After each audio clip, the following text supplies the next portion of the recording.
Bienvenidos queridos amigos a Viernes Íntimo en este 21 de febrero 2025, donde respondo preguntas basadas en mi opinión, más que en algún tipo de repetición de frases o de ideas por sí solas. Hoy me permito expresarte mi opinión también a través de la práctica que he tenido con un curso de milagros en diferentes temas. Hay puntos que a veces puedo conectar y otros que definitivamente no sé cómo responder. Pero precisamente por eso es Viernes Íntimo. No abro el libro del curso de milagros para que de ahí tomemos una base. No, en este viernes más bien es a calzón quitao. Te doy mi opinión. Hablo desde lo más honesto, sin tratar de aparentar ningún tipo de crecimiento o mejoramiento espiritual, ¿no? Simplemente lo que he vivido a lo largo de estos 17 años de práctica de este sistema. Así que déjame tus preguntas para poderlas leer. Antes de comenzar con las preguntas, hay un correo electrónico que me manda Mario Fábrega, un milagronauta que siempre nos ha acompañado y que hace referencia a una conmemoración muy particular que él tiene. Vamos a escucharlo. Mario Luis Fábrega Arosemena. Jue 15-18. Aniversario 30. Talcatone Team. Mar 16-19. New voicemail from más 52 686 788 3335. norepli@booking.com. 6 de febrero de 2000. Hola, Moss. Yo siempre tomo como fecha de referencia el día que compré mi libro de UCDM, para contar el tiempo que tengo de estar en esto de la práctica del curso. Afortunadamente, cuando compré el libro, adquirido de forma completamente casual, como seguramente nos ha ocurrido a la mayoría de nosotros, lo anoté en el libro. Fue el 5 de abril de 1995, o sea que estoy apenas a unos 45 días de distancia de celebrar mi aniversario número 30 de este camino. Quería compartirte ese comentario, pues 30 años es un montón de tiempo en este mundo de las formas, y para mí la gran experiencia dentro de este sueño, en el que se me ha hecho posible interiorizar con bastante profundidad el sistema de pensamiento que el curso nos propone. Me siento muy feliz, más allá de lo que puedan expresar las palabras. Te mando un cordial abrazo. Mario Fábrega Arosemena. Querido Mario, felicidades, qué bueno que estás a unos días de haber adquirido por primera vez tu libro de un curso de milagros y que para ti sea una fecha también muy emblemática porque representa un camino que te ha ayudado. Así que muchas felicidades. Dices que es el 5 de abril. Estamos en el 21 de marzo. Pronto vas a poder celebrar. Y desde aquí todos los milagronautas te enviamos un aplauso y una gran felicitación. Muy bien. Y también podemos hacer eso, los cumpleaños del curso de milagros. O sea, ¿recuerdas la fecha en la que empezaste a estudiar el curso de milagros? ¿Cuándo fue?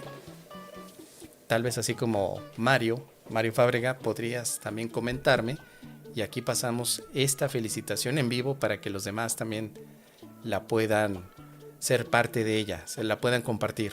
Déjamelo saber en los comentarios. Ahora sí, ya están las preguntas. Carlos Mario tiene una pregunta, vamos a escuchar. Carlos Mario. Maestro, ¿usted se enoja? ¿Cómo controla su estado de ánimo? ¿Cómo resuelves un conflicto de ansiedad emocional? Si quemo el libro de Dios se enoja. Gracias, querido amigo Carlos Mario. Me preguntas que si yo me enojo. Sí me enojo. Constantemente llego a enojarme por las cosas más sencillas y simples. Por ejemplo, que de pronto la transmisión que estoy haciendo aquí no llega bien, me falla el micrófono o veo que la cámara no está totalmente enfocada. Por cosas tan cotidianas para lo que yo hago dentro de YouTube. Pero tan pronto me enojo, ya tengo un mecanismo que me ayuda a dejar atrás el enojo. Simplemente no me lo tomo en serio. Digo, nadie me está haciendo nada. No tengo por qué enojarme. Simplemente actuar. No voy a perder tiempo con el enojo, sino que voy a hacer lo que me corresponde. ¿Cómo controlo mi estado de ánimo? Eligiendo. Con un curso de milagros aprendí a elegir cómo me quiero sentir. Hace muchos años yo pensaba que no tenía capacidad para poder definir si me puedo sentir contento o no.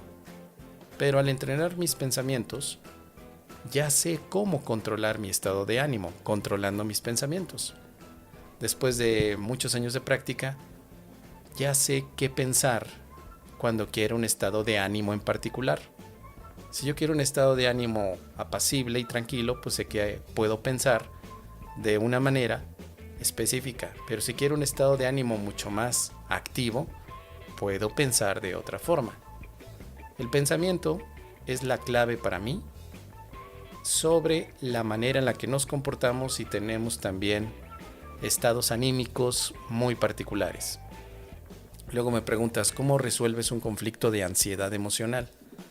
Pues aprendí con un curso de milagros también que desde ese enfoque la ansiedad no es más que un pensamiento que me está diciendo que yo necesito controlar el futuro, o sea que debería de hacerlo.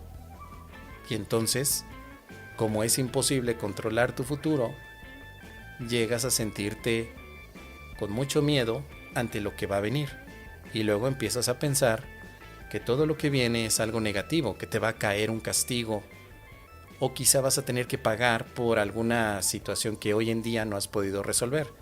Yo pensaba mucho así antes, hace 20 años pensaba que la vida como un péndulo me va a traer las cosas malas porque ya me dio las buenas.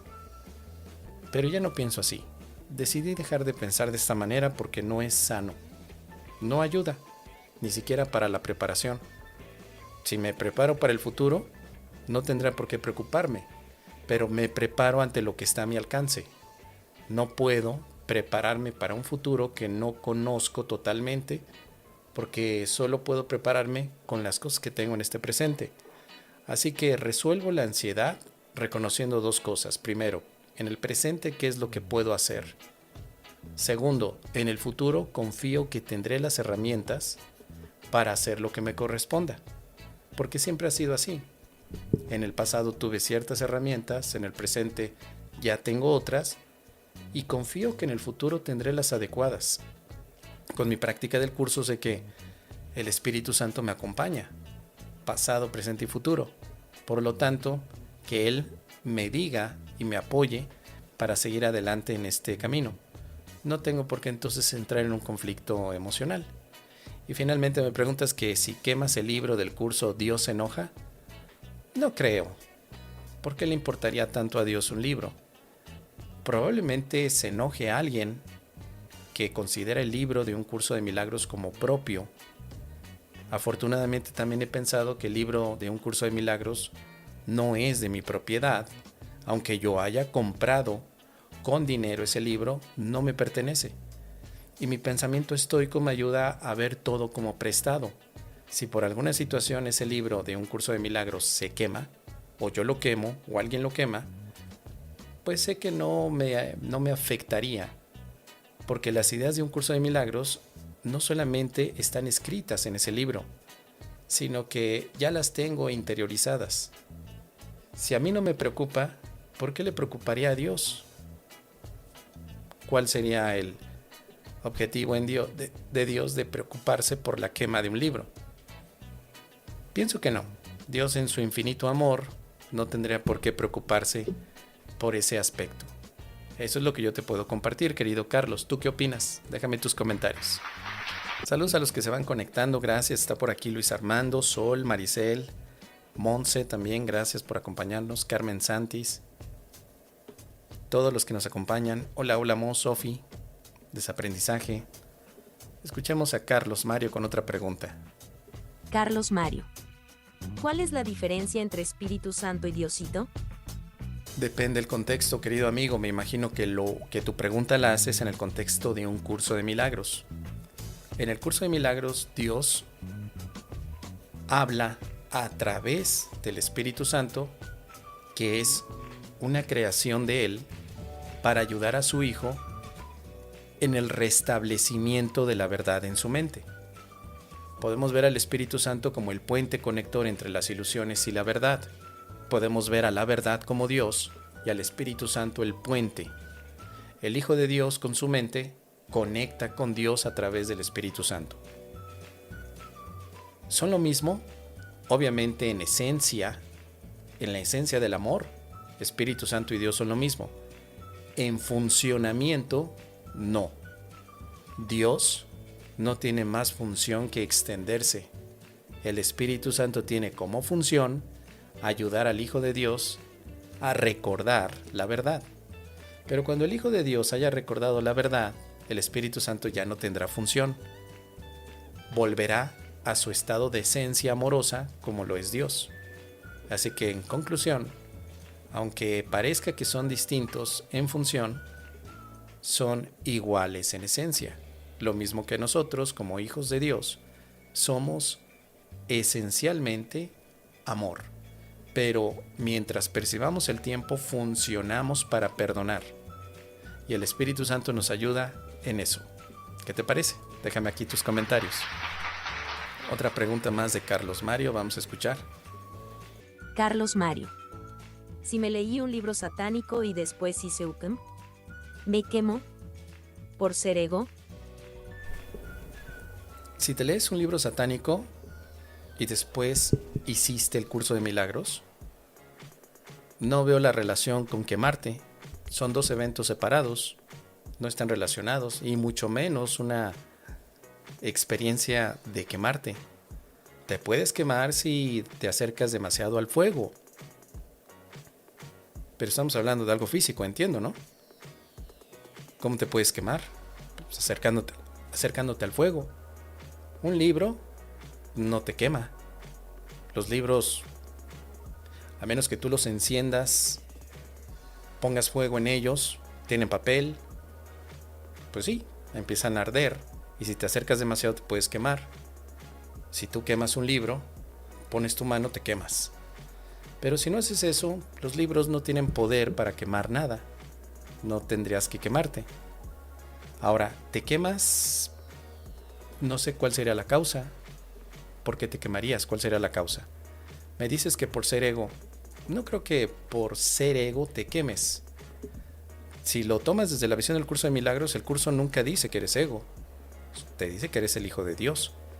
Si fuera cierto que por ser ego te quemas, entonces puedes estar tranquilo, dormir tranquilo, porque si es verdad lo que dice el curso de milagros y te lo leíste después de haber leído un libro satánico, no te quemarías porque tú no eres ego, aunque hayas leído un libro satánico. Que también me gustaría saber cuál leíste. Yo he leído algunos, pero dime cuál leíste. Yo todavía leo libros satánicos, pero no porque representen algún tipo de amenaza. Los leo como interés literario, como entretenimiento pues, pero nunca como... No me los tomo en serio. Son libros de entretenimiento. Y todo lo que represente la visión, es que no sé si satánica, porque el satanismo no necesariamente es algo malo, en el sentido de que te produce incomodidad. La escuela satánica o la filosofía satánica tiene un enfoque más bien de libertad. Se considera a Satán como el primer ser libre, porque decidió no seguir la voluntad de Dios. Entonces los satanistas normalmente ven a Satán como un símbolo de libertad, no de maldad. El símbolo de maldad satanista se ve más bien desde el aspecto religioso, pero los mismos satanistas y los que escriben libros de satanismo más bien se van a enfocar en una visión más de libertad, de libre albedrío. Libre albedrío, por eso es que me entretienen, por todo lo que se dice allí. Pero jamás los veré como una lectura prohibida. Ya saben que yo no creo realmente ni en la brujería, ni en las malas energías, mucho menos en los exorcismos, ni creo que exista un Satán malo que llegue y robe tu alma.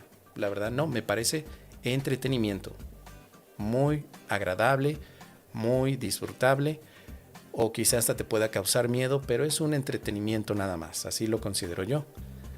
En conclusión, no creo que te quemes, amigo. Si te cuidas bien y no haces incendios innecesarios, ten por seguro que no te vas a quemar. También si te cuidas cuando salgas al sol, si hay demasiado sol en tu región, también protégete para que no quemes tu piel. Hay quemaduras que muchas personas han tenido por no proteger su piel ante el sol cuando está radiando demasiada luz, demasiada energía. y es importante protegerte. Es lo que te puedo compartir, querido amigo. ¿Tú qué opinas? Buenas preguntas, gracias. Son preguntas buenas preguntas, ¿no? Tenemos una de desaprendizaje. ¿Qué nos dice desaprendizaje? Vamos a escuchar. Aprendizaje, Mos hablando de Ukun porque el libro parece Biblia, es azul y lleno de citas. Cuando hablo de libro siento que me parezco a un testigo de Jehová o mormón. ¿Por qué el libro parece Biblia? No lo sé. Quizá nosotros le damos esa concepción. ¿Por qué parece Biblia? ¿En qué sentido? ¿En que está muy gordo? Bueno, hay otros libros también igual de gordos y no decimos que parezcan Biblia, ¿o sí? Quizá podrías ver, por ejemplo, Don Quijote de la Mancha. Si tú ves la versión completa, que está dividida en dos partes, cuando Don Quijote primero sale y luego cuando ya regresa, son las dos partes, te vas a dar cuenta que es un libro muy gordo, bastante gordo. En búsqueda del tiempo perdido de Proust, también es un libro gruesísimo. Y no decimos que ese libro es como la Biblia, o parece de la Biblia. Bueno, no sé si solamente porque el libro de Un Curso de Milagros esté bastante grueso, merezca que le digamos que se parece a la Biblia. Cuando hay otros libros igual de gruesos, bastante extensos, y no decimos que se parecen a la Biblia. A menos que tengas algún otro símil. Por ejemplo, hay personas que dicen es que el tipo de papel es como el de la Biblia. Bueno, pues también hay otros libros que utilizan ese tipo de papel. O sea, el papel finito que vemos en la Biblia es usado en muchos otros libros, depende de las ediciones. Se utiliza ese papel cuando son libros muy amplios. Como decía, En busca del tiempo perdido de Proust, también utiliza ese papel cuando ves ediciones compiladas, precisamente para que no sean las hojas tan gruesas que haga que el libro se vea más gordo. Como es un tipo de papel que no recuerdo cómo le llaman a ese papel, pues caben más letras en una pequeña edición. Así que tampoco sé si sería bueno hacer la comparación solamente ni por el tipo de papel ni por lo gordo que esté. Ahora, es azul. Bueno, tampoco nos dice mucho. ¿Por qué es azul? Pues alguna decisión que tomaría la Fundación de la Paz Interior. ¿Por qué es azul y no es verde? ¿O por qué es azul y no es de color rojo? ¿O por qué no es un azul chiclamino, como decimos aquí en México? Para saberlo, mira, yo creo que esto sí sería bueno preguntarlo directamente a la Fundación de la Paz Interior, porque como ellos han determinado los colores, pues ellos deberán también de responder por qué de ese color y por qué también utiliza ese tipo de papel. ¿Por qué lo hicieron? Porque esa fue una decisión de la Fundación. De la Fundación, no es una decisión nuestra como lectores. ¿Por qué está lleno de citas? ¿Como cuáles? Tiene algunas citas de la Biblia, pero si hacemos la suma yo pensaría que son solamente como 10 citas, no hay muchas. El libro está lleno de citas bíblicas, pues es como pensar que tiene muchísimas citas bíblicas, pero si tú me dices nada más que está lleno de citas, ¿a qué te refieres? Citas de referencia es, entre comillas, poner lo que dice la Biblia. Por ejemplo, hay una cita que dice, perdónalos porque no saben lo que hacen. ¿Sí? Eso es una cita de la Biblia. Y luego ya viene la explicación del libro, de Un Curso de Milagros. En este tipo de cosas las hace el curso, pues a lo mejor 10, 20 veces quizá, cuando mucho. Pero hay muchas más cosas, muchísimas más cosas que las citas. No está lleno de citas. Me parece que está lleno de ideas. Ahora, el que tú cites al libro, pues ya es otra situación. Tú puedes citar las frases del libro de Un Curso de Milagros, pero no quiere decir esto que esté lleno de citas. Más bien que tú deseas citarlo constantemente, que eso es otra situación. Ahora, cuando tú hablas del libro, sientes que te pareces a un testigo de Jehová o mormón. Bueno, ¿por qué te harías esa comparación a ti mismo? Porque al final, pues tú lo eres, ¿no? Nadie te dice que por citar un libro tengas que parecerte testigo de Jehová. ¿Te refieres a que, por ejemplo, los testigos o mormones utilizan a la Biblia para citar pasajes y luego hablar de la salvación? Bueno, ese es un comportamiento. Lo hacen ellos de esa forma. Pero, ¿tú lo estás haciendo así? O sea, estás siguiendo un comportamiento que tendrían los testigos de Jehová o mormones para divulgar su propia enseñanza. Puedes hacerlo, pero no creo que tengan necesariamente una relación con esto, porque también hay filósofos que citan a Sócrates y que cuando están dando también su divulgación, constantemente están leyendo citas de Platón, de Sócrates, de Aristóteles.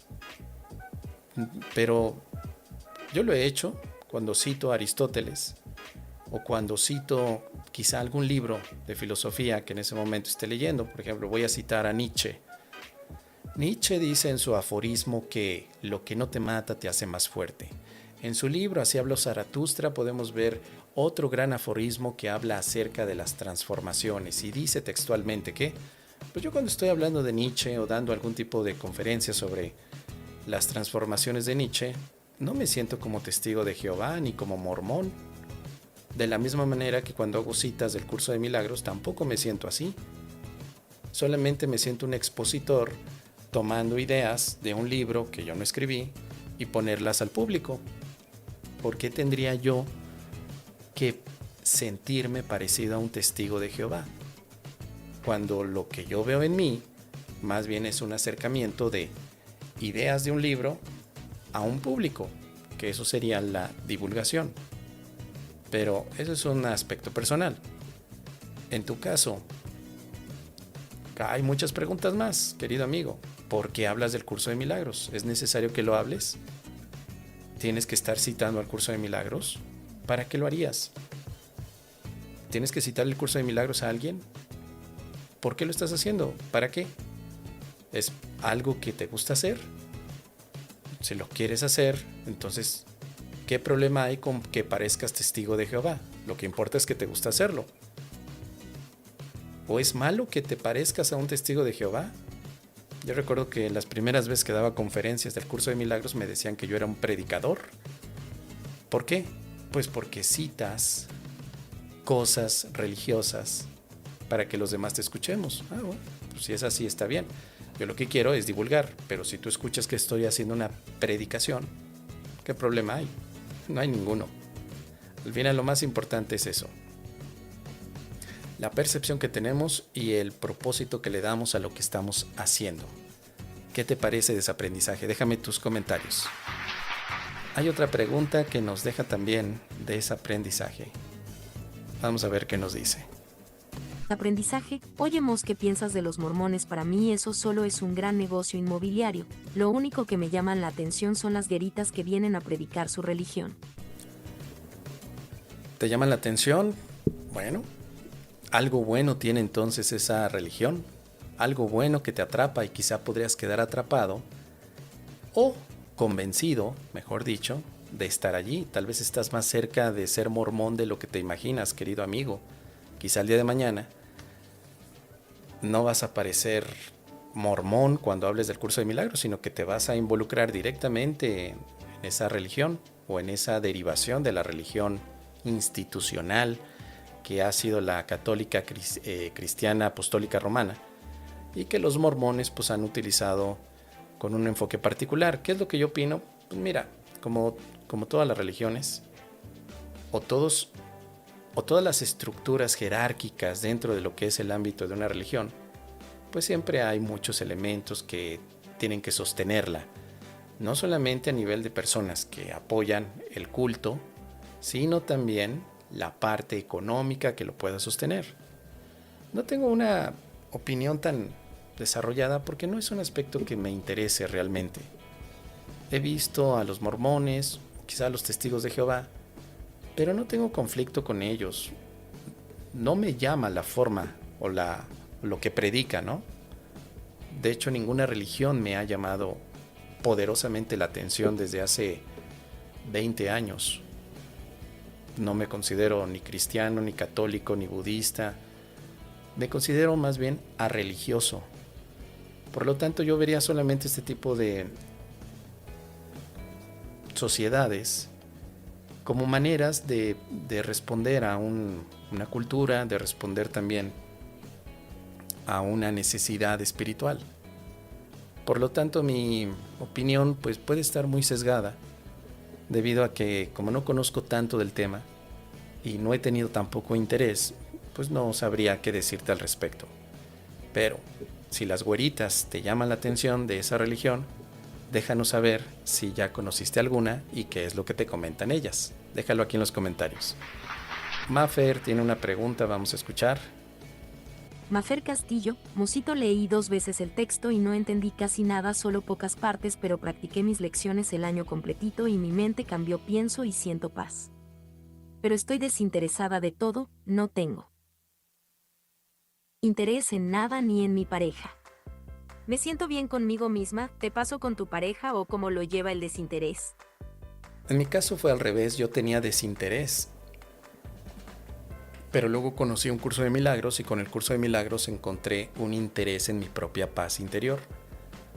Después de la práctica de la paz interior y de tenerla conmigo, en una experiencia que llegó el año 2009, me quedé completamente satisfecho. Durante cierto tiempo, decía, ¿qué sentido tiene hacer algo en el mundo cuando ya tengo lo que quería? La paz interior. Entonces me puse a reflexionar, ¿y ahora qué sigue? ¿Qué tengo que hacer? Me sentía perdido. Pensé que en el año 2009, cuando tuve estas profundas experiencias espirituales sobre la paz interior, el siguiente paso era desaparecer de este mundo.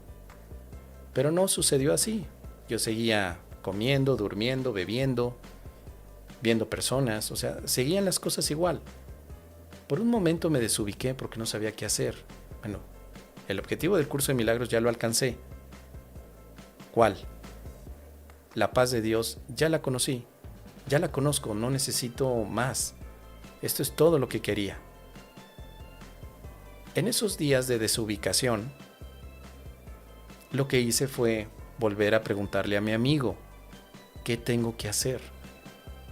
¿Qué sigue? Dime, porque estoy perdido. Estoy en paz, pero siento que al llegar ya a mi cometido, ahora me quedo sin hacer nada más. Así que le pedí a mi amigo que me diera instrucciones. Yo pensé que mi amigo me iba a decir que fundara una escuela, que ayudara a la gente a que también llegaran a esa paz. Pensé que mi amigo me diría, bueno, pues tu camino es el de un monje o quizá un gurú o una asceta. Para ese momento no tenía pareja. Pensé que pues ese era el camino, ¿no?, de los que llegan a vivir esa paz o los iluminados. Pero no, escuché una voz, la voz de mi amigo, que me decía, comunica lo que has aprendido. Comunicar lo que aprendí. Entonces, parece que ahí llegó otra vez el interés. Interesarme por algo del mundo o hacer algo del mundo por sugerencia de mi amigo. Comunica lo que has aprendido. Pero nada más así. En una escuela, en un ashram, en la India, en México, ¿en dónde? Comunícalo. Y de pronto veo que YouTube era una plataforma para poder comunicar, para poder hablar. Y empecé a considerar, bueno, creo que YouTube puede ayudar a comunicar las cosas que yo he vivido. Porque a mí me hubiera gustado que cuando estudié el curso de milagros, alguien me hubiera comunicado también sus experiencias. Entonces voy a abrir un canal de YouTube para hablar de mis experiencias con el curso de milagros. Y empecé ya a grabar la lección 1, explicándola, la lección 2, explicándola, pero eran explicaciones basadas en la experiencia. Listo, tuve un interés. Y poco a poco eso me ayudó a ubicarme de nuevo, entender que aunque yo ya tenía la paz, si yo todavía percibo este mundo es porque hay algo que puedo hacer aquí para ayudar a los demás. Más adelante ya conocí a mi pareja y por supuesto que tenga una relación con ella, sin necesidad de que se convierta en un sustituto de la paz. Mi paz divina no la cambio por nada, por nada. Yo sigo siendo la experiencia de paz que obtuve hace un par de años, pero en el mundo puedo entonces ahora decidir a qué le pongo mi interés. Esto es lo que te puedo comentar, querida Maffer, para que también le preguntes a tu amigo qué es lo que tienes que hacer, sobre todo porque tú ya terminaste tu práctica. Si sientes desubicación, pregunta a tu amigo cuál es el siguiente paso, qué más tengo que hacer. Estoy seguro que tu amigo te va a responder. ¿Qué te parece? Saludos a los que se conectan, Luz Dari, Rascón también. Lo que comentas fue cuando estabas en Escucha Radio, sí, exactamente. En Escucha Radio lo conocí después, querido amigo. En el 2009 fue cuando conocí el curso de milagros. Escucha Radio creo que fue en el 2012.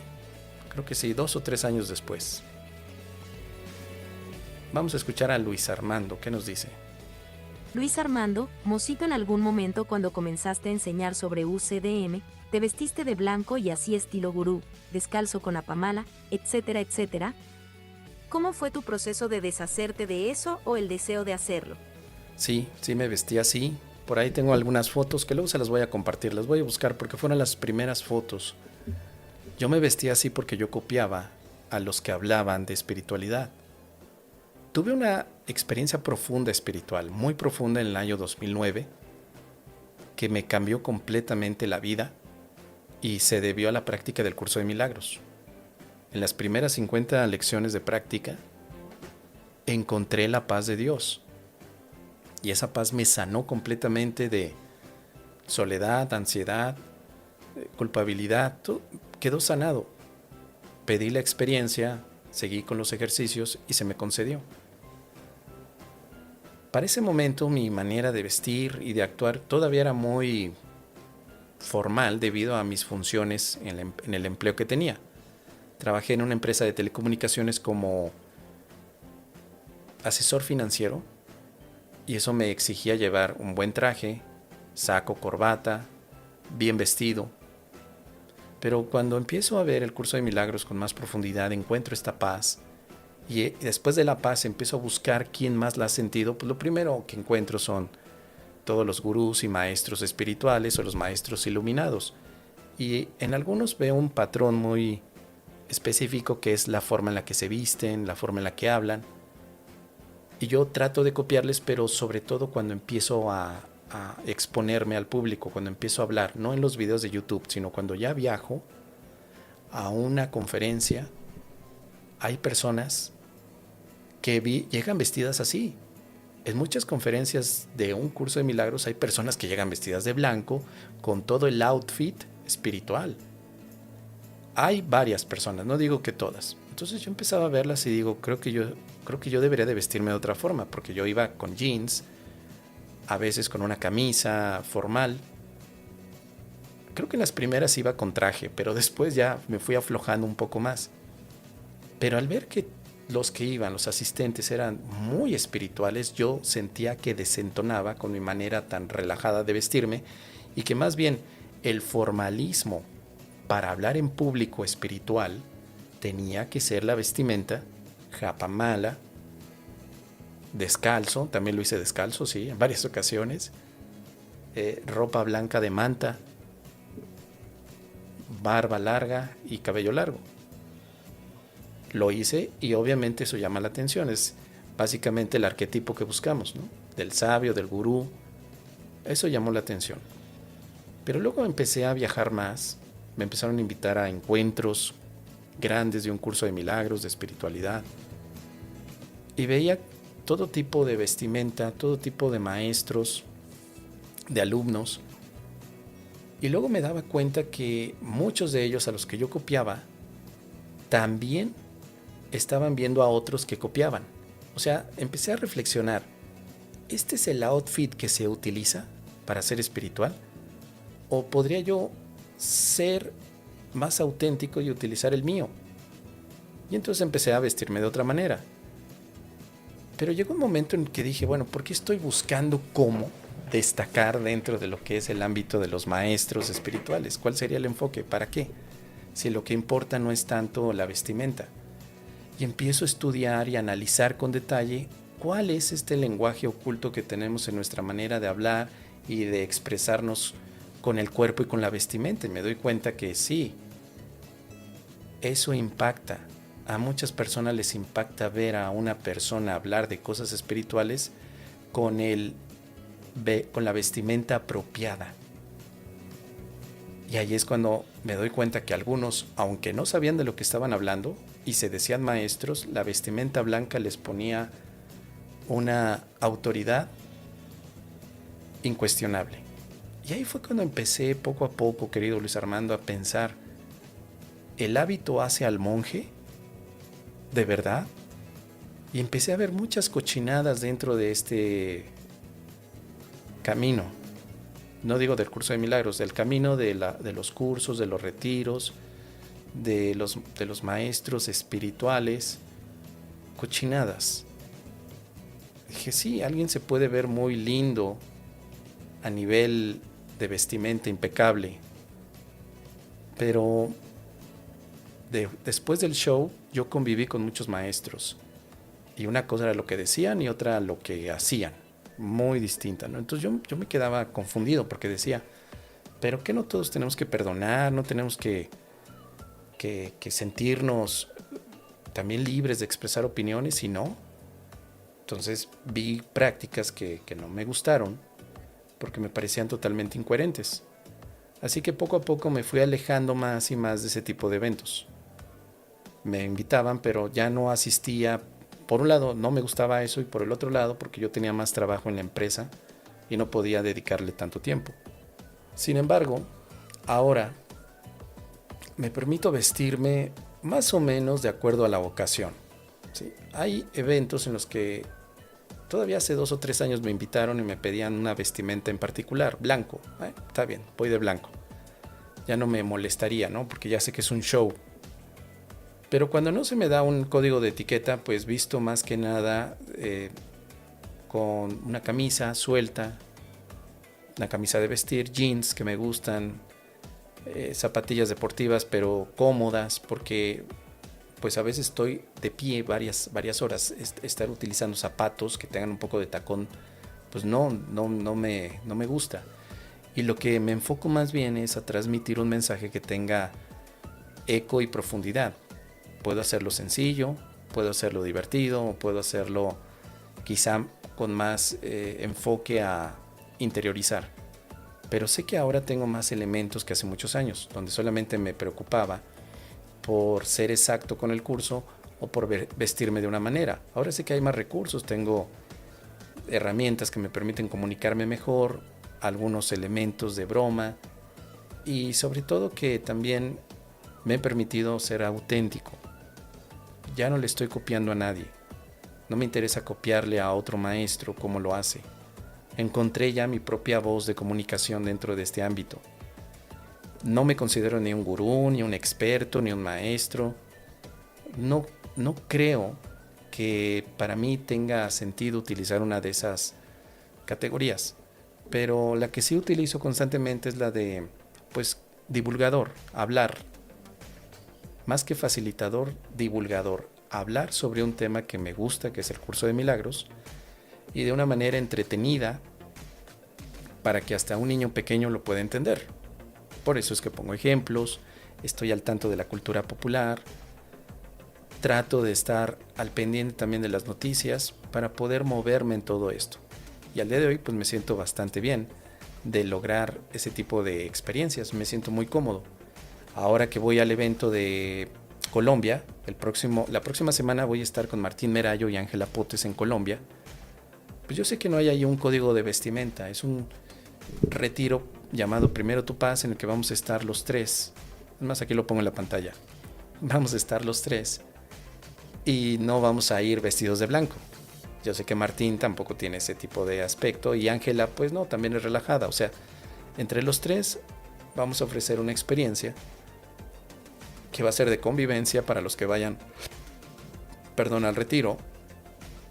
Y no hay un enfoque de misticismo ni esoterismo, sino más bien de convivir, trabajar juntos con ideas que están en un curso de milagros, pero también en otras corrientes como el estoicismo, la comunicación no violenta y la indagación compasiva. Eso también lo vamos a integrar. Entonces, pues podemos ir relajados.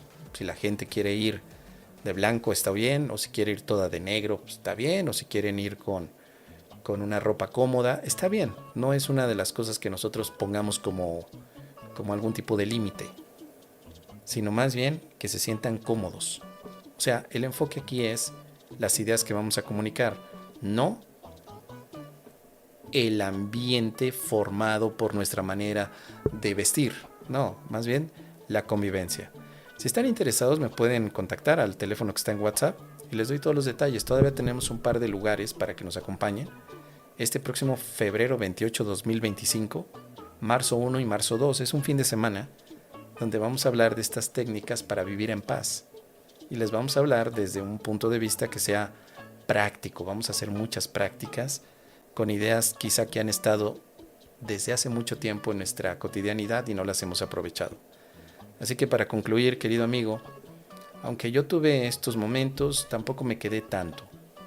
Me dices que si te puedo mostrar las fotos, sí, no me da pena, las voy a buscar, pero como fueron desde el 2000, mira, estamos en hace 15 años, voy a ver dónde quedaron grabados, porque mucho del material que tenía hace mucho tiempo, hace más de 10 años, ya no cuento con ello, ni videos, ni tampoco fotografías. Pero voy a buscarlas y tan pronto las tenga por aquí se las comparto para que las puedan ver ustedes. ¿Qué les parece, queridos amigos? Déjenme sus comentarios también. Bien, escuchamos a Montserrat. ¿Qué nos dice? Montserrat Cecilia Hernández Cortés. ¿Me puedes hacer un comentario de que no hay más voluntad que la de Dios, lección 74, y qué opinas de los tipos que dejaron al bebé?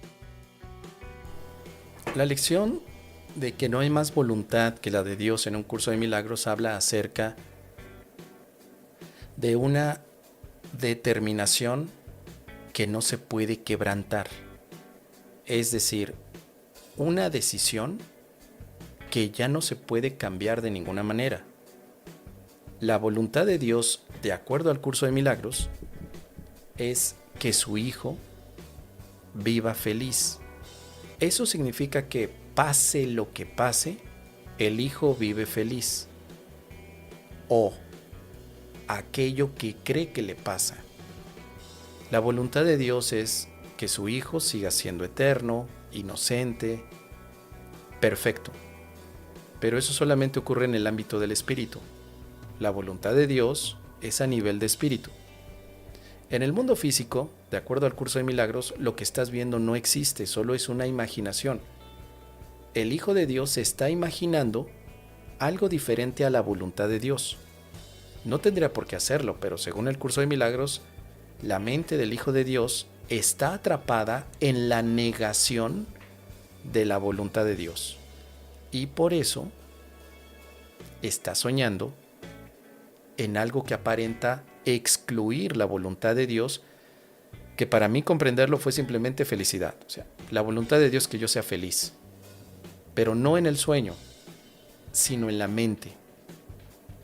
Sin importar lo que vea en el sueño, sé que la voluntad no ha cambiado. El hecho de introducir el término voluntad de Dios, el curso de milagros lo hace para contraponerlo con el término de voluntad de Dios en la Biblia, donde parece que Dios tiene una voluntad, pero también Satanás o el demonio tiene otra voluntad, y tú tienes otra voluntad, y entonces hay una guerra de voluntades. Pero el curso lo ve desde un aspecto más lógico. La voluntad es el deseo de algo que se concreta o que no se puede desviar. Al menos esa sería la descripción más cercana. Si Dios ha deseado que su hijo sea feliz, no puede llegar el ego a quitar esa felicidad, pero el Hijo de Dios puede negar temporalmente esa voluntad e imaginarse otra. Pero no sería realmente una voluntad, sino más bien es una imaginación de voluntad. Reconocer que solamente la voluntad de Dios existe y es la única, pues es una forma de mantenernos tranquilos. de decir, aunque parezcan venir otras voluntades que no tienen que ver con la felicidad, no las voy a tomar en serio. Si llega el ego a decirme, mi voluntad es que vivas triste, pues gracias por la información, pero no te puedo tomar en serio. Te tomo como entretenimiento, ego, pero no creo en esa voluntad. Yo acepto la voluntad de la felicidad y por lo tanto para encontrarla tengo que ir a mi mente donde está. La voluntad de Dios está en mi mente, no está en el mundo. Que ese también es una diferencia entre un curso de milagros y la religión católica. En el catolicismo, cristianismo, el mundo es la voluntad de Dios. O sea, Dios pone las cosas en el mundo y cuando pasa algo en el mundo, el cristiano dice, esto es por voluntad de Dios. Si en el mundo pasa una muerte, el cristiano dice, es por voluntad de Dios. O sea, el cristianismo tiene como base que la voluntad de Dios opera en el mundo. Pero el practicante del curso de milagros tiene como base que la voluntad de Dios opera en la mente, no en el mundo. Entender esto me dio mucha paz. Porque entonces lo que yo veo en el mundo no es la voluntad de Dios. Es otra cosa, pero no su voluntad. La voluntad de Dios es la felicidad que vivo. Cuando me pongo triste me acuerdo, la voluntad de Dios es que yo vivo feliz. Rápidamente cambio. Después de 17 años, este cambio es... Pero hace mucho tiempo, ¿no? Era muy triste quedarme pensando que todos los eventos de este mundo, incluyendo lo del bebé que estás mencionando, es voluntad de Dios. Un cristiano diría, bueno, ese bebé está allí por voluntad de Dios, se salvó por voluntad de Dios, pero entonces si es por voluntad de Dios también el joven que dejó al bebé, pues también por voluntad de Dios lo dejó. Y entonces empiezan los conflictos cuestionables. ¿Cuál será la voluntad de Dios en que un jovencito deja a su hijo recién nacido desprotegido? ¿Por qué lo haría Dios? Entonces la religión te diría, pues son sus misterios, hay un plan, porque se considera que en el mundo la voluntad de Dios se está ejecutando. Pero luego hay complicaciones porque estas preguntas de ¿por qué tendría Dios esta voluntad? ¿Para qué? Es bastante cruel, yo lo veo y sufro. Tú te preguntarías eso. Pero en el caso del curso de milagros, esto que estamos viendo del bebé, pues tú dirías, no es voluntad de Dios que alguien deje un bebé así, desprotegido. No es voluntad de Dios, pero entonces ¿de quién es voluntad? No es una voluntad verdadera, sino imaginaria. Y precisamente por no tener un contexto amoroso, alguien podría tomar la decisión por miedo, por culpa y quizá por especialismo, como dice el curso de milagros. En este sentido, dejo a ese bebé porque no sé qué hacer con él. Pero ¿cómo se te ocurre tener ese tipo de solución? Bueno, no sé qué hacer con él, pero tengo culpa y me quiero deshacer de la culpa. Ahora el bebé parece ser la forma de la culpa de la cual no quiero saber. Y finalmente este especialismo de decir, bueno, yo no puedo estar con un bebé o no podemos estar con un bebé porque tenemos una vida en la cual tenemos que avanzar. Así que el mundo que miramos de acuerdo al curso de milagros nos está mostrando una transgresión ilusoria a la voluntad divina y por eso es que cometemos decisiones o vemos decisiones equivocadas en el sentido amoroso. Amorosamente eso no tiene ningún tipo de sentido. Pero a partir de ahí el curso te dirá, bueno, la voluntad de Dios es esta felicidad que representa unión y dentro de lo que estás mirando podrías ofrecer una visión de apoyo y servicio. Ahora ya no es juzgar al niño, bueno, al muchacho y a su compañera de abandonar al bebé, sino cómo se les puede ayudar, cómo podemos ofrecer un pensamiento amoroso y sobre todo ponernos a cuestionar si esto representa también una transgresión de la voluntad de estar unidos. ¿Qué estoy haciendo yo para unirme también a mi familia? Quizá aquí lo veo muy gráfico, la disolución de la familia, pero muchos podrían verse relacionados con una disolución de familia mental. Aunque estén físicamente ahí, no se hablan, se abandonan, aunque físicamente están allí. Entonces puedes verle mucho simbolismo y significado si lo quieres ver de esta forma, con el objetivo de que al final tú recuerdes que la voluntad es que seamos felices, que vivamos en la mente de manera feliz, y que si podemos ayudar en esta situación lo hagamos. Pero si no, tampoco tenemos elementos para juzgar todo, solamente que nuestro amigo nos diga cómo ver esta situación, ¿hay algo que pueda hacer? Y con eso, querida Monse, podemos mantener un estado de paz ante estas situaciones. Que para terminar, no estoy diciendo no hacer nada, sino que desde la paz, hacer algo que nuestro amigo nos indique. ¿Qué te parece, querida Montserrat? Déjame tus comentarios. Andrea Moreno, Mos deseo ir a su retiro en Colombia, si no puedo por tiempo podrían pasar por redes sociales. Porfis, pásalo. ¿Lo pasaremos por redes sociales? Sí. Yo me comprometo a pasarlo por redes sociales, pero como me encantaría que hiciéramos una colaboración entre ustedes y yo, me comprometo a pasar el evento del retiro Primero Tu Paz en Colombia. Si en este año logramos tener 1 millón de suscriptores en el canal Explorando un Curso de Milagros. Si en 2025 alcanzamos 1 millón de suscriptores, inmediatamente voy a pasar todo el evento de Colombia. Porque estamos colaborando juntos, es decir, ustedes y yo. Para mí, grabar todo el evento es bastante complicado, pero esperando que logremos tener 1 millón de suscriptores en 2025 en este canal, lo voy a grabar. Y me encargaré de convencer a mis compañeros para que lo pasemos en vivo. No, en vivo no, grabado, perdón. Una vez que este canal haya alcanzado el 1 millón de suscriptores. En este momento tenemos 35,000.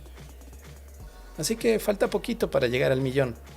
Si llegamos al 1 millón de suscriptores, 1 millón de suscriptores, haciendo el corte el 31 de diciembre de 2025 o hasta esa fecha, paso diferido el evento que vamos a tener en vivo. ¿Qué te parece, Andrea? ¿Estás de acuerdo? Déjalo aquí en los comentarios. El 1 de enero del 2020 fue cuando comenzó Carmen Santis a estudiar. Muy bien, querida amiga. Gracias. El ego dicta sentencia. Tener una mente abierta es pensar que sí deben de estar en la cárcel, pero tal vez deben tener un tratamiento psiquiátrico. Mozas, ayer hasta berrinche hiciste de que no lo pasarías en línea porque era presencial. Bueno, ya lo pensé mejor. Ya pensé mejor y dije, sí, claro, pero necesitamos 1 millón de suscriptores, porque miren, con 1 millón de suscriptores, este canal puede adquirir muchas cosas, entre ellas equipo profesional. No me refiero a cámaras, sino personas que estén allí dedicadas a grabar con una calidad impresionante para todos los que lo quieren. Así que, por eso, dicen por ahí, es de sabios cambiar de opinión. He cambiado de opinión. Por supuesto que lo paso en diferido, siempre y cuando lleguemos a ese 1 millón. ¿Qué más tenemos por aquí? Amigo Moss, tu sobrinito Camilito no quiere comer verduras. ¿Cómo haces para estar en paz con esta idea? A ver, escuchemos a Maricel. Maricel Natalia, amigo Moss, tu sobrinito Camilito no quiere comer verduras. ¿Cómo haces para estar en paz con esta idea? En W pasa con mi hija. Nuevo. No quiere comer verduras. ¿Puedes estar en paz con la idea de que alguien no quiera comer verduras? ¿Depende tu paz de que alguien quiera o no quiera comer verduras? Me parece que no. Tu paz no está condicionada a lo que los demás hacen. Desde la paz puedes decirle a tu hija que coma verduras. Que coma verduras o incluir las verduras mezcladas con algún otro tipo de alimento que le guste. Se las mezclas y que la coma. Pero ¿cómo haces para estar en paz cuando tu hija no quiere comer verduras? Significaría, no puedo estar en paz porque mi hija no quiere comer verduras. Y le estarías dando a tu experiencia de paz un límite que tú estás poniendo porque tu hija no quiere comer verduras. Pero ¿qué pasa si las come? Entonces ya podrías estar en paz. Sigue siendo peligroso porque el día que no quiera comer verduras, vuelves a poner ahí el bloque ante la paz. Dependerías totalmente de que tu hija siempre coma verduras.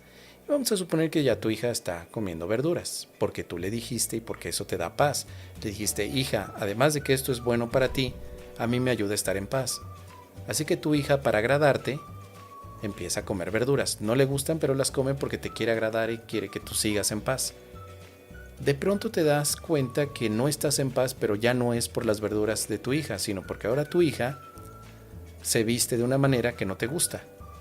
Y entonces le vas a decir, hija, necesito que te vistas como yo te digo porque no estoy en paz. Tu hija te dirá, pero yo ya estoy comiendo verduras y eso te da paz. Sí, pero ahora también es tu vestimenta. Y si tu hija vuelve a hacer eso, pues ahora ya es la comida, la vestimenta y qué sigue después. Al final empiezas a coleccionar en el mundo todos los detonadores para tu paz, pero nunca la detonas desde tu propia mente. Con esto no quiero decir que no le des verduras a tu hija o no le des, mejor dicho, la educación nutricional a tu hija. Más que darle verduras, ¿por qué no primero la educas? Es decir, ¿para qué comer verduras? Porque el argumento de ellas no me gustan, pero me gusta más aquella otra cosa. Bien, ¿cuáles serían tus argumentos para decir, bueno, no te gusta, pero se comen para estar fuerte, grande, bella, hermosa? Se comen para que tu estómago tenga mejor protección. Se comen para... No sé si ya probaste con ese tipo de aspectos. Se comen para... Esa es parte de la educación. La educación no es imposición.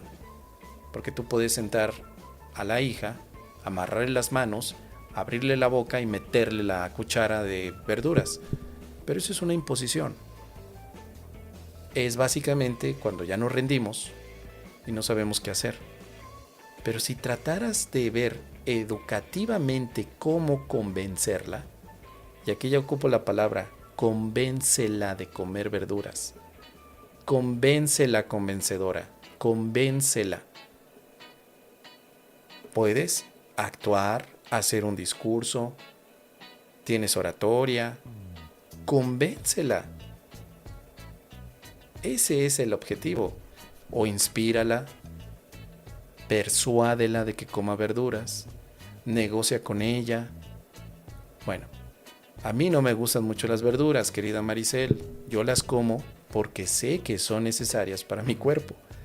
Pero no soy de los que digan, ay, en este momento se me antoja un buen brócoli, una coliflor o una ensalada de lechuga o quizá unos, no lo sé, unos nabos. No se me antoja comer una hamburguesa, se me antoja comer unos tacos de nenepil. Bueno, pero yo me tuve que educar para comer también estos otros alimentos. Entonces, la educación tiene que ver con la persuasión, convencimiento, pero también con la argumentación, creatividad, ser creativos, una y otra vez. Los hijos siguen siendo parte de esa escuela de aprendizaje y enseñanza. Bien, listo, pues honremos eso. ¿Cómo voy a enseñarle? Con el ejemplo, bueno, tú las comes, esperemos que sí, que tú las comas también, que ella te vea comer. Recuerdo que mi abuela decía, mira, me voy a comer esta lechuga, y hacía unas caras cuando se las comía de, qué deliciosa está, qué rica. Uy, no te voy a dar porque está rica. Y entonces yo me quedaba, no, yo quiero también. Aunque ya cuando la probaba no me gustaba. Entonces, ¿por qué no utilizar también todas las herramientas creativas para llamar la atención y educar? Muchos me dicen, yo no quiero perdonar. Pues no perdones, pero dame una oportunidad para darte un argumento o un stand-up. Si no es casualidad, querida Maricela, amigos, que yo esté utilizando comedia y stand-up o hasta palabras altisonantes. Es parte de ese convencimiento que quiero compartirles de una práctica que puede funcionarles, que les puede funcionar para vivir en paz. Pero no es lo mismo de asustarles y decirles, si ustedes no perdonan les va a dar cáncer, cuidado. O perdonan, pues eso no, eso es asustar. Si tú no comes, te vas a enfermar, pues también es asustar. Entonces, aprendí en el curso de milagros que la enseñanza no tiene que llevar miedo, tiene que llevar amor, diversión, entretenimiento, y con la oratoria he aprendido a poner en práctica eso. Ustedes lo han notado. No es lo mismo que alguien te diga que el perdón es la llave de la felicidad a que yo busque la manera de hacértelo cercano a ti y que tengas ganas de perdonar. O sea, ¿cómo hacer para que ustedes tengan ganas de perdonar? Pues tal vez puede ser parecido a cómo hacer para que Maricel logre que su hija tenga ganas de consumir verduras. No necesariamente por el sabor, pero sí por la utilidad que pueden dar las verduras a nuestra vida. Así que en conclusión, querida amiga, tienes herramientas porque tú eres parte de las clases de oratoria que tenemos todos los miércoles y ya tienes aquí tu tarea, convencernos, en los que estamos en ese proyecto de convencedores, de por qué tenemos que comer verduras. Trátanos o háblanos como si fuéramos niños, que no las comemos. Porque aún así hay muchos adultos que no las comen, que no les interesa. Pero danos argumentos, convéncenos, inspíranos, utiliza las herramientas que tengas. Eso es lo que podemos hacer todos los que de pronto nos dedicamos a comunicar un tema que queremos que tenga impacto. Cómo saborear ese tema, cómo sabrosearlo, cómo antojarles el deseo de seguir adelante.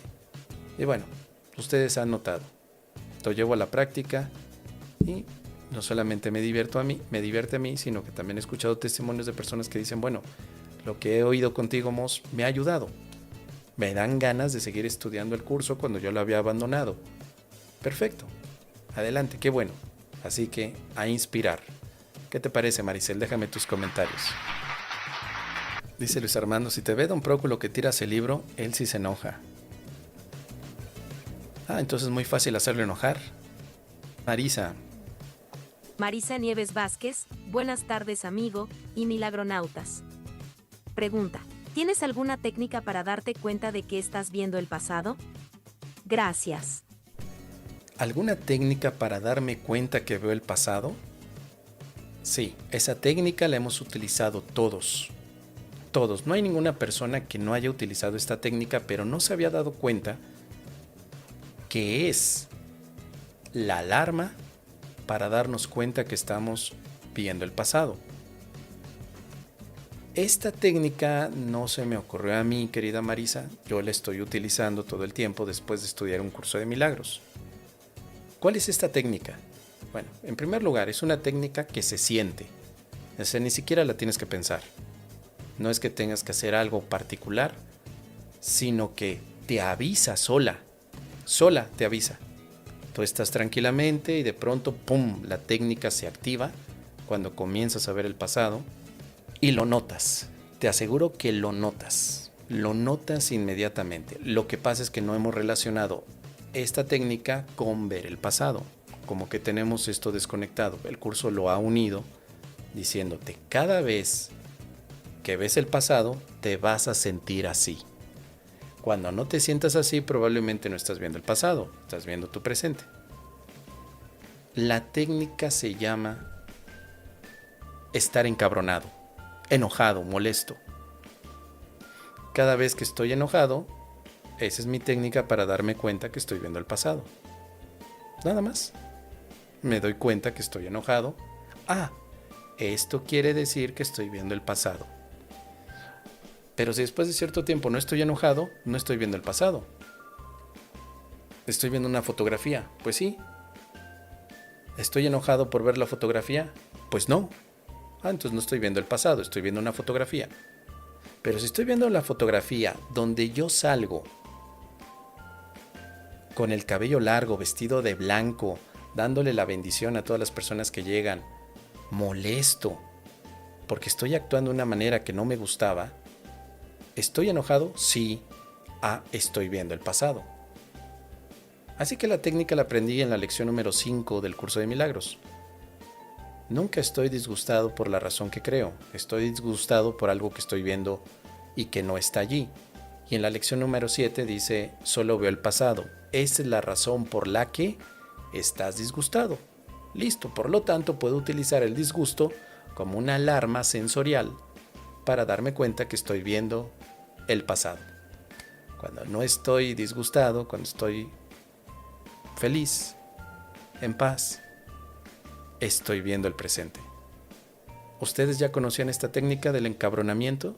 Bueno, la pueden revisar en un curso de milagros. En esas lecciones puedes darte cuenta entonces que la ira o el disgusto se puede utilizar no para que los demás hagan algo, sino como un momento de pararte, regresar a cómo estás viendo las cosas y corregir desde ahí. Y ya cuando corriges, ya no hay ira porque se acabó el pasado. ¿Qué opinas, Marisa? Déjame aquí tus comentarios. Andrea Moreno, ¿qué nos dice? Andrea Moreno, ¿por qué Okun tiene citas de la Biblia si dices que la Biblia es como un cuento? No sé por qué tenga citas de la Biblia. Una posible explicación es porque Helen Schucman, la escriba del libro del Curso de Milagros, le gustaba mucho la Biblia. Muchísimo. La leía muchísimo, le encantaba. Y cuando ella empezó a recibir los escritos, posiblemente Jesús quería hacerle referencias bíblicas a Helen, porque para Helen Schucman era algo que disfrutaba. Por eso después en la edición del libro, ya en el formato que conocemos, pues dejarían esas citas. Ahora, es diferente esto a que cuando yo digo que la Biblia es un cuento para mí. El hecho de que para mí sea un cuento la Biblia no quiere decir que lo haya sido para Helen Schucman o para la Fundación de la Paz Interior o incluso para los propios cristianos y católicos. Yo digo que es para mí un cuento, un entretenimiento, pero esa es mi opinión personal, querida Andrea. Mi opinión no creo que sea la misma de la Fundación de la Paz Interior, ni tampoco creo que sea la opinión de Jesús. Si para Jesús hubiera sido un cuento, pues tal vez no hubiera referenciado a la Biblia. Pero déjame comentarte algo, Andrea. El curso de milagros no solamente tiene referencias o citas de la Biblia. Bueno, tiene citas bíblicas, pero hay referencias a la filosofía también, a la psicología, a las matemáticas y a la lógica formal. Y nadie habla de eso. Generalmente asociamos principalmente el tema bíblico, porque es el que más nos resalta. Pero después de leer con más detalle, notarás que que el curso de milagros también hace referencias a ideas filosóficas, matemáticas, psicológicas y también lógicas. Muchas de estas referencias están allí, pero nadie las ve, pues porque todos pensamos que el curso de milagros referencia primeramente a la Biblia, lo cual no es así. Creo que hay más referencias a ideas filosóficas que religiosas. Por eso yo muchas veces he apuntado a que el curso de milagros se podría también divulgar con las ideas filosóficas principales antes que las citas bíblicas. Y pocos, o creo que nadie lo quiere hacer así, muy pocos lo harían, porque al final es un gancho la parte bíblica, ¿no? Es un gancho, es algo que llama la atención. Pero pocos se ponen a hablar de la caverna de Platón en el curso de milagros, la cual aparece literalmente con el aspecto de un prisionero que está en una cueva y que no sale de ella hasta que un día, al ver la luz, sus ojos parecen lastimarse por la luz que está viendo. Eso es Platón. Platón. Pocos hablan de eso. Más bien quieren ver las citas bíblicas y partir de allí.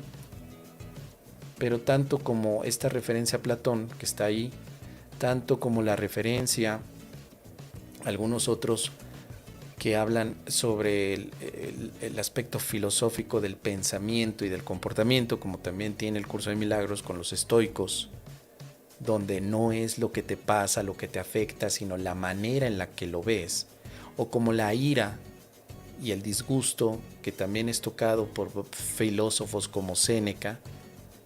Nadie habla de eso. Vemos al curso de milagros todavía muy religioso.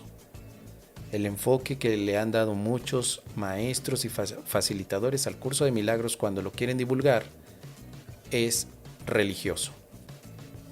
Hablan de Jesús, del Espíritu Santo, de Dios, de una manera mucho más repetitiva y obvian los aspectos de pensamiento y lógica o razonamiento que el curso tiene.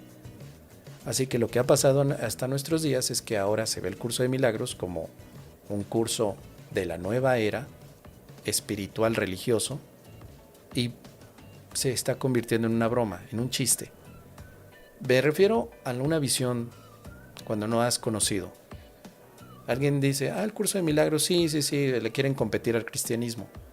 Se está convirtiendo en un chiste, ¿no? Bueno, obviamente, estoy exagerando porque alguien dirá, no, la verdad es que hay muchas personas que lo han practicado y están perfecto, pero las personas que no conocen un curso de milagros y les hablan de él, lo primero que hacen son sus citas que están enfocadas a la religión o con el lenguaje religioso. Pero pocas personas podrían divulgar el curso de milagros con las ideas que se relacionan, por lo menos con el ámbito estoico, del que yo he comentado en otras ocasiones, con algo tan sencillo como no es lo que te pasa, lo que te afecta, sino cómo piensas de ello. O sea, esa visión no tiene nada que ver con la religión ni con la espiritualidad, es algo muy práctico y está en el curso de milagros. ¿Te imaginas un curso que te ayude a cambiar tu manera de interpretar para que veas las cosas no como algo que te afecte, sino como algo que aproveches? Ese es el curso de milagros. Pero hoy los divulgadores o facilitadores del curso no, lo hacen de otra manera. ¿Te imaginas un curso que Jesús ha dictado para decirnos que lo que ves en la Biblia no es el evangelio que Él quería ofrecerte? El nuevo evangelio, la nueva palabra de Dios está en el curso de milagros. Hay que leerlo porque ahí Jesús nos dice que el milagro es lo que nos va a ayudar a que todos los hermanitos despertemos de este sueño. Y entonces hace un batidillo de ideas y de verdad hoy se convierte en una burla. Se convierte en una burla. Que al final, pues digo, por mí que se burlen del libro, ¿no? Pero en el ámbito de la comunicación, a mí me interesa cómo se comunican las ideas. Y el hecho de que yo pueda comunicar las ideas del curso de milagros sin hablar de las citas bíblicas, me da la oportunidad de entrar a un nuevo sector de personas que no quieren saber nada de términos religiosos, pero que pueden ser ayudados por las ideas del curso de milagros. Así que para concluir, querida Andrea, si el curso de milagros tiene estas citas por alguna razón, no creo que sea para que nosotros las estemos repitiendo, sino más bien que aprovechemos las ideas, las vivamos, y que los demás puedan ver nuestra experiencia y quizás sentirse inspirados a su estudio. Eso es lo que yo he reflexionado durante estos años y por eso es que ahora mi divulgación del curso no solamente es repitiendo palabras, sino poniéndote ejemplos, haciendo bromas, reflexionando y pensando muy bien sobre cada una de estas frases, y cuando es necesario utilizar la terminología, la uso sin problema. Pero me quiero acercar a ese sector que no están viendo los que son fanáticos del curso de milagros, el sector que no quieren que les hablen del Espíritu Santo, ni de Dios, ni del perdón, ni del milagro. A ese sector me interesa compartirles el curso de milagros, por lo menos con las ideas sobre cómo cambiar la mente. Así que yo estoy complacido y muy feliz de no estar obligado a hablar del curso de milagros con las citas bíblicas y decir este tipo de cosas como que la Biblia es un cuento, y te puedo mostrar que el curso de milagros, aunque lo cite, no cambia en nada el que utilices esa cita o no. Al final, si tú quitaras las citas bíblicas, de todos modos se mantiene el curso de milagros. O sea, ponerlas o quitarlas no es relevante para mí. Tú prueba, quítaselas y vuelve a leer todo y lo vas a integrar. Porque la cita bíblica solamente es como un regalo para Helen, que le gustaba. Y quizá para muchos católicos les pueda gustar. Pero no es relevante para aprenderlo.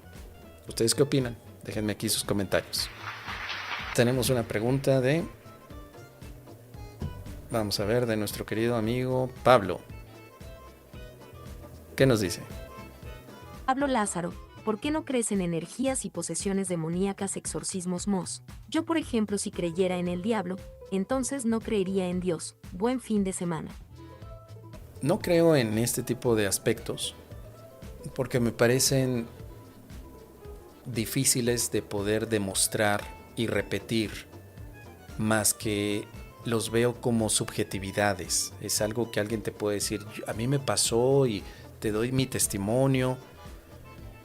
Pues sí, pero puede haber muchas causas para que vivas un fenómeno.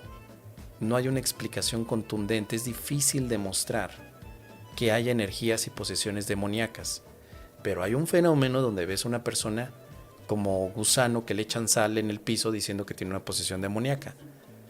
Pero ¿cómo sé que eso es una posesión demoníaca? ¿Cómo sé que el demonio lo poseyó? ¿Cómo lo sé? ¿Me lo dice un sacerdote? ¿Me lo dice Carlos Trejo, el cazafantasmas? ¿Cómo sé que ellos saben? ¿Cómo sé que eso que estoy viendo no está producido por otra cosa? ¿Por qué no podría ser simplemente una actuación o quizá una respuesta por no comer? Por eso es que, ¿por qué voy a creer en eso? No veo sentido en que haya demonios que se metan al cuerpo. Trato de pensar también lógicamente, ¿qué ganaría un demonio que es etéreo, que puede tener versatilidad para estar en el lugar que quiera? Meterse a un cuerpo que está limitado, que se rompe, que es frágil. ¿Cuál sería la ganancia? ¿O se quiere entretener? ¿Por qué no se mete un árbol? ¿O por qué no se mete en el cuerpo de una tortuga? ¿Por qué nadie habla de la posesión o del exorcismo a una tortuga? ¿Por qué no? ¿Por qué solamente en el ser humano? ¿Por qué un demonio se metería al ser humano y no a una piedra? ¿Por qué no vemos piedras que estén poseídas por el demonio? Esas preguntas que te estoy haciendo, que parecen de broma y de stand-up, pues las hace alguien que se pone a reflexionar seriamente. Yo me he tomado el tiempo para pensar en esto, querido Pablo. O sea, digo, a ver qué onda con el tema de los exorcismos. Me siento, abro mi botella de mezcal y empiezo a pensar en todas las derivaciones que representa un exorcismo. Esto aplica con el diablo y aplica quizás hasta con Dios, aplica con el espíritu, con todo. Todo lo cuestionado, así como lo hizo René Descartes. Y hay cosas, por ejemplo, cosas que me interesen, claro está. El caso de las energías. ¿Cómo sé que existen? ¿O a qué le llaman energía a los místicos? ¿Por qué la energía de un místico yo no la siento? ¿Por qué me han dicho muchas veces, mira, que hay un maestro espiritual? ¿Siente su energía? Y yo, no. Yo sí, porque mis chakras están abiertos. ¿Y por qué los míos no? ¿Por qué no puedo ver tu chakra? ¿Por qué no puedo ver tu energía? ¿Cómo sé que tú estás sintiendo la energía del maestro? ¿Cómo lo puedo saber yo? Entonces, comprenderás, Pablo, que estas preguntas, pues en algún momento no son bien vistas en este ámbito que nos movemos a nivel espiritualoide. Y todo se termina con una falta de fe o un razonamiento excesivo. Bueno, entonces digo, perfecto. Pero por lo tanto, las energías no me afectan, ¿sí? Si a ti te afecta una energía, pues ¿qué crees? Yo no soy afectado por ella. Si yo no soy afectado por una energía que a los demás sí les afecta, ¿quiere decir que yo soy mejor que ellos? ¿O tiene que ver mi creencia? Entonces yo he llegado a la conclusión de que aquello que crees te puede afectar. Entonces puedo tomar la misma decisión de decir, pues no voy a creer en las energías, porque creerlas es como una sugestión de afectación para mí, sino mejor voy a creer que no existen y que lo único que existe es mi manera de pensar sobre lo que está pasando. Entonces, en lugar de explicarme que algo tiene una energía hacia mí y que por eso yo me estoy sintiendo mal del estómago, mejor digo, voy a creer otra cosa y me voy a ir con un médico para revisar qué tiene mi estómago, o quizá puede ser que estoy muy preocupado, pero la preocupación no es una energía, sino es un pensamiento que puedo cambiar. Entonces, con esto, exorcismos, posesiones, energías, no es un ámbito en el que verdaderamente yo vea lógica ni razonamiento. Hay mucha creencia y también me ha tocado ver, obviamente, mucho engaño, por lo cual llego a la conclusión de que como esto no me sirve, no creo en ello. No me importa que esté en un lugar de energías para muchos. No creer me permite entonces ver más detalles al respecto. Dices, yo por ejemplo, si creyera en el diablo, entonces no creería en Dios. No, porque los católicos creen en el diablo y creen en Dios. Si tú eres católico o has sido católico, tu creencia ha sido en las dos, tanto el diablo como en Dios. Ahora, alguien que no crea en el diablo y que crea solamente en Dios, pues tiene también esa oportunidad. O alguien que crea solamente el diablo y no en Dios. O alguien que no crea ni en el diablo ni en Dios también. Pero si has sido católico, sí has creído en el diablo. Es parte de lo que enseña la religión. ¿O no? Déjenmelo aquí en los comentarios. Con eso terminamos, queridos amigos. Tiene Luz Dario una pregunta. Rápidamente, escuchamos. Luz Deri Valencia. Mosuken dice preguntar al IS cuál es mi función especial. Aún no sé. ¿Será que no sé escuchar? Para aprender a escuchar hay que poner atención. Date la oportunidad de un momento de atención completa al Espíritu Santo y de confianza. Tu función especial es algo que tiene que ver con tus situaciones, dónde te estás relacionando, tus habilidades y talentos. Yo me estoy relacionando en un ámbito de comunicación, tengo habilidades de comunicación. ¿Será que mi función especial, de acuerdo al curso de milagros, sea comunicar el curso de milagros? ¿O comunicar un mensaje de amor? ¿O comunicar lo que estoy aprendiendo? Así que eso te puedo sugerir. Momento de silencio, de atención, de espera y reconocimiento que el Espíritu Santo está utilizando todo lo que tienes en tu entorno y también tus habilidades. Luz Dari, déjame saber aquí en los comentarios cuáles son tus talentos y quizá te pueda apoyar con eso. Y esta pregunta de Andrea, nuestro destino está determinado por todos, de todos por Dios, según un curso de milagros. Todo lo que nos pasa es para aprender y perdonar. El Espíritu Santo sabe todos de todos el futuro. Lo que el Espíritu Santo sabe, Andrea, es que la mente está soñando a los cuerpos y que la mente tiene como destino dejar de soñar para ver y despertar a la verdad. Ese es el único destino. No hay un destino individual. Está el destino de la mente. Tú no eres el cuerpo que ves. Tu cuerpo no tiene un destino. Tu mente sí. Tu cuerpo parece andar por todas partes, pero el que dirige es la mente. Es como decir, ¿un automóvil que ves por la calle tiene un destino o el destino lo tiene el conductor del automóvil? Esto te va a cambiar el enfoque. Para el curso de milagros no hay destinos individuales, solo está el destino del conductor. Sería raro decir, allí va un auto de color rojo que tiene un destino y tiene libre albedrío. Pues no, alguien diría, no, el carro no, el carro es para moverte. Pero entonces, ¿quién lo dirige? El conductor. El conductor es el que tiene el destino. Tu mente, o la mente que todos compartimos, es el que tiene el destino. ¿Qué te parece, Andrea? Con esto terminamos, queridos amigos, que descansen, nos vemos entonces el lunes y voy a estar solamente lunes y martes con exploraciones porque luego me voy a Colombia, así que dejen sus preguntas, sigan escuchando las canciones y nos vemos próximamente, que descansen.